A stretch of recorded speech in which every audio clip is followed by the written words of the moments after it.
গেল ২৪ ঘন্টায় টানা বৃষ্টিতে পানি বেড়ে লক্ষ্মীপুর ও নোয়াখালীর বন্যার অবনতি হয়েছে। ফেনী কুমিল্লা থেকে পানি নামতে শুরু করায় এই দুই জেলার অনেক নতুন এলাকা প্লাবিত হয়েছে। তবে উন্নতি হচ্ছে কুমিল্লা, ব্রাহ্মণবাড়িয়া ও ফেনীর বন্যা পরিস্থিতি। রাঙামাটির কাপ্তাই লেকের পানি আরও বেড়ে তলিয়েছে বাড়িঘর। এদিকে ভারত ফারাক্কা বাঁধের গেট খুলে দেওয়ায় রাজশাহী ও চাঁপাইনবাবগঞ্জে পদ্মা নদীর পানি বাড়ছে। প্রতিনিধিদের পাঠানো তথ্য ও চিত্রে বিউটি সমাদ্দারের প্রতিবেদন। দেশের পূর্বাঞ্চলের বন্যা পরিস্থিতি প্রতিনিয়তই রূপ বদলাচ্ছে যেন। কোথাও পানি কমে বন্যা পরিস্থিতি উন্নতি কিছুটা স্বস্তি নিয়ে আসছে, আবার কোনো কোনো জেলায় নতুন জনপদ প্লাবিত হচ্ছে। এসব এলাকায় নতুন করে ভোগান্তি বেড়েছে রোববার রাত থেকে চলা বৃষ্টিতে। মুষলধারে বৃষ্টির কারণে লক্ষ্মীপুরে বন্যার অবনতি হয়েছে। পৌর শহর সহ জেলার ৫ উপজেলা এখনো জলমগ্ন। স্থানীয়রা বলছেন, নোয়াখালীর স্লুইস গেট ভেঙে মেঘনা সহ আশেপাশের খালবিলে জনপদে পানি জমেছে। এর সাথে বৃষ্টি ও ঝোড়ো হাওয়া পরিস্থিতির অবনতি ঘটিয়েছে। প্রবল বৃষ্টিতে তলিয়ে গেছে পুরো নোয়াখালী। জেলা প্রশাসন সূত্রে জানা যায়, নোয়াখালীতে ৮২৭টি আশ্রয় কেন্দ্রে আশ্রয় নিয়েছে ১,৬০,০০০ মানুষ।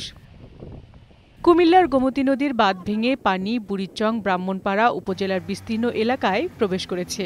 এতে বাড়ছে পানিবন্দী মানুষের সংখ্যা। গোমতী নদীর পানি মঙ্গলবারও বিপদসীমার ৪৭ সেন্টিমিটার উপর দিয়ে প্রবাহিত হয়। এদিকে সোমবার বুড়িচংয়ে ২টি পৃথক স্থানে ২ শিশুর মৃত্যু হয়েছে। উজানির পানিতে টইটুম্বুর রাঙ্গামাটির কাপ্তাই হ্রদ। তলিয়েছে বাঁধের ভেতরে থাকা মানুষের ঘরবাড়ি। ডুবে গেছে কাপ্তাই লেকের ঝুলন্ত সেতু। বিভিন্ন উপজেলায় অন্তত ৩০,০০০ মানুষ জলবন্দী। প্রায় ৬,০০০ হেক্টর কৃষি জমি পানির নিচে তলিয়ে গেছে। কাপ্তাই লেকের পানি ছাড়া না হলে দুর্ভোগ আরও বাড়বে বলে আশঙ্কা স্থানীয়দের। পানি উন্নয়ন বোর্ড কাপ্তাই জলবিদ্যুৎ কেন্দ্রের ১৬টি জলকপাট ৬ ইঞ্চি পরিমাণ খুলে পানি ছাড়ছে। টানা বৃষ্টি ও ডাকাতিয়া নদীর পানি বেড়ে প্লাবিত হয়েছে চাঁদপুরের শাহরাস্তিয়া উপজেলার নিম্নাঞ্চল। এতে উপজেলার প্রায় ৫০,০০০ মানুষ পানিবন্দী হয়ে পড়েছে।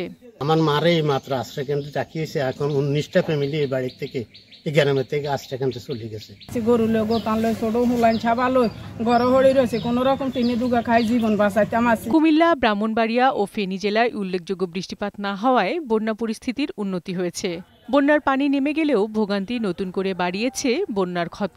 বাসাবাড়িতে কাদা জমে ভোগান্তি বাড়িয়েছে।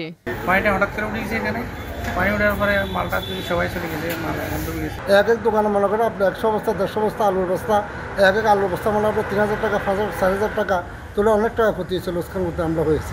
মানুষের যে মাল ছিল দোকানে সব মাল বন্যার কারণে পচে গেছে, নষ্ট হয়েছে। তরকারি কোনো কিছু পাওয়া যাচ্ছে এখানে বাজারে অনেক কিছু পাওয়া যাচ্ছে না। ধীরে ধীরে উন্নতি হচ্ছে চট্টগ্রামের বিভিন্ন উপজেলার বন্যা পরিস্থিতি।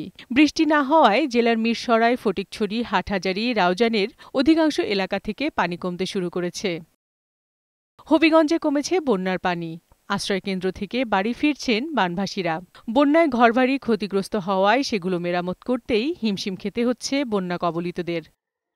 এদিকে ফারাক্কা বাঁধের সবগুলো গেট খুলে দেয়ায় রোববার দুপুর থেকে চাঁপাইনবাবগঞ্জ ও রাজশাহীতে বাড়ছে পদ্মা নদীর পানি। আরও ২-৩ দিন পর পদ্মাপাড়ের জনপদে এর প্রভাব দেখা যাবে বলে ধারণা স্থানীয়দের।